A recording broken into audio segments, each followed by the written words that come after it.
A Torre de Babel sempre foi tema de muita especulação e curiosidade por parte das pessoas.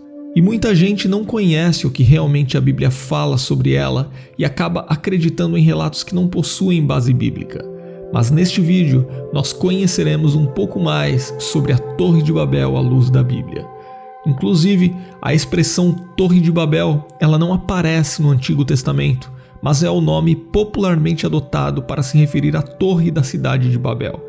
A palavra torre significa basicamente torre de vigia, enquanto que a palavra Babel vem de Bavel e significa portão de Deus, pela combinação do acadiano Bab com o hebraico El. Mas o nome Babel também é explicado pela etimologia popular baseada numa raiz hebraica similar que significa confusão e mistura e que possui relações fonéticas com a palavra Babel. Certo é que o nome Babel se tornou sinônimo de lugar do juízo de Deus, onde houve a confusão das línguas e o início das diferenças idiomáticas. Mas antes de começarmos a falar sobre a Torre de Babel, precisamos falar um pouco sobre a cidade de Babel. Após o dilúvio, Deus ordenou que o homem se espalhasse e povoasse a terra. Mas contrariando a ordem de Deus, aquela população resolveu se unificar, edificando uma cidade na planície de Sinar. A cidade de Babel é a primeira cidade mencionada na Bíblia depois do dilúvio, e a região onde Babel foi edificada posteriormente se tornou a tão famosa Babilônia. E a cidade de Babel foi fundada por Nimrod, que também fundou as cidades de Ereque, Acade e Calné. E quando Nimrod partiu para a Síria, ele ainda edificou outras cidades, dentre as quais estava a cidade de Nínive. E pelo relato bíblico do capítulo 11 do livro de Gênesis, possivelmente Babel foi a primeira sede do governo de Nimrod e onde o seu reino teve início. Mas junto com a edificação de Babel, aquele povo também começou a construir uma torre para fortificar a cidade. E essa foi uma atitude completamente contrária à vontade de Deus. Porque a construção da Torre de Babel basicamente significava a materialização da recusa da ordem de Deus de se espalhar e povoar a terra. A expressão aplicada à Torre de Babel, cujo cume toque os céus, demonstra perfeitamente a soberba daquela civilização, bem como o avanço tecnológico que a humanidade já havia alcançado naquela época. O texto de Gênesis capítulo 11 não esclarece se aquelas pessoas tinham medo de uma nova inundação, mas a estrutura da cidade, a imponência de sua torre e a insistência de uma sociedade totalmente integrada parecem indicar tal condição. Se isso for realmente o que aconteceu, então esse comportamento, além de caracterizar a desobediência perante Deus, também expôs a falta de confiança na promessa que o Senhor havia feito, porque Deus havia prometido que nunca mais a terra seria destruída por um dilúvio. Mas como foi construída a Torre de Babel naquele tempo? Na região de Babel não existiam pedras que pudessem ser utilizadas como tijolos, e nem cal para ser usado como argamassa. Então muitas construções naquela região foram construídas com tijolos de argila secos ao sol ou preparados em fornos. E o alicerce das edificações também eram feitos de argila pisada e o betume era utilizado como argamassa. As conhecidas torres-templo mesopotâmicas, chamadas de zigurate, são utilizadas como referências para entender como era o formato da Torre de Babel.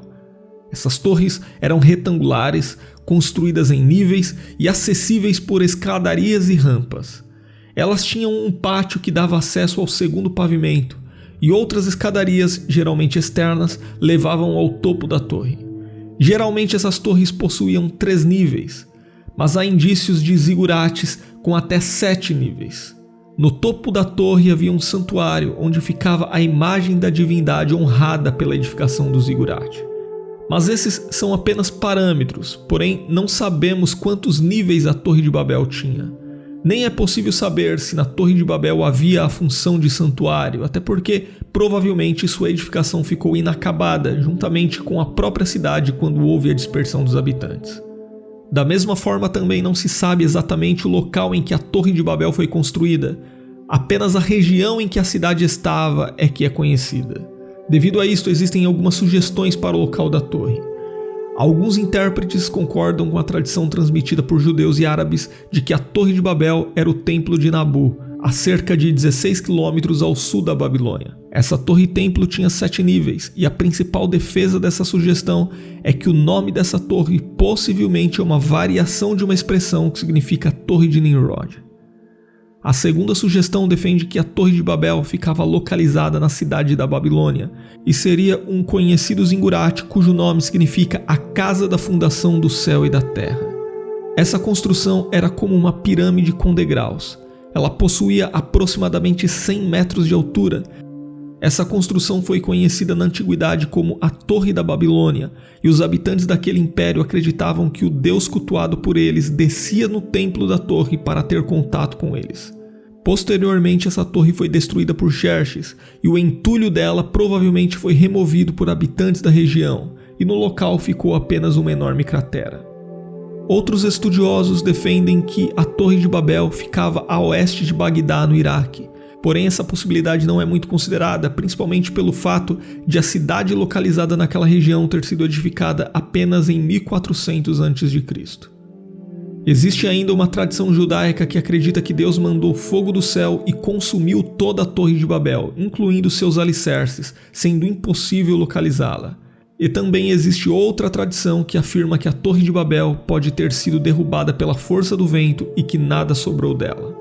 Mas se por um lado não se sabe exatamente onde estava a Torre de Babel, por outro lado é possível saber a principal informação sobre ela.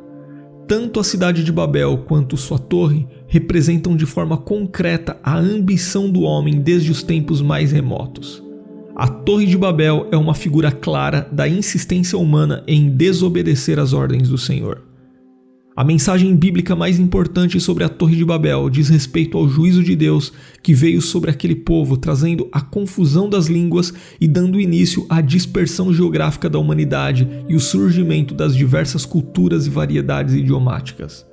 E em Gênesis capítulo 11, versículo 5, pode-se perceber um elemento antropomórfico na descida de Deus para ver a cidade e a torre que os homens estavam edificando em Babel. E em Gênesis capítulo 11, versículo 6, Deus deixa claro que aquilo era apenas o começo e que a ambição do homem não respeitaria mais limites em seus planos e projetos. Deus então trouxe juízo sobre aquele povo e o espalhou por toda a terra. Existe também uma discussão se a confusão das línguas foi um evento global ou local. Alguns eruditos defendem que tal evento ocorreu apenas dentro da história semita. Sendo assim, eles entendem que o capítulo 11 pertence a uma seção do livro de Gênesis dedicada à história semita. E sendo assim, logo a confusão das línguas teria originado diferentes dialetos apenas entre os semitas, mas esta interpretação é bastante contestada. A interpretação mais aceita sobre o capítulo 11 de Gênesis é a de que a confusão das línguas teve um impacto global. Isso significa que a humanidade estava concentrada ali em Babel. Então, antes disso, todos falavam o mesmo idioma, o que parece claro à luz dos versículos 1 e 6 do capítulo 11 do livro de Gênesis.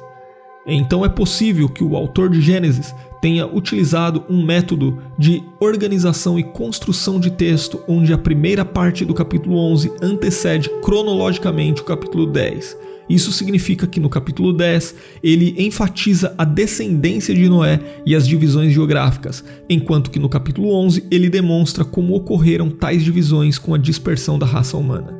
E por fim, muitas pessoas tentam especular qual era o idioma falado antes da confusão de línguas em Babel. Mas esta é outra pergunta sem resposta. Na verdade, não se sabe qual era o idioma inicial antes da confusão de línguas na Torre de Babel. Alguns estudiosos até sugerem que esse idioma era o hebraico, mas não existe fundamentação alguma para defender essa possibilidade, principalmente pelo fato de o próprio idioma hebraico ter sido originado de outros dialetos.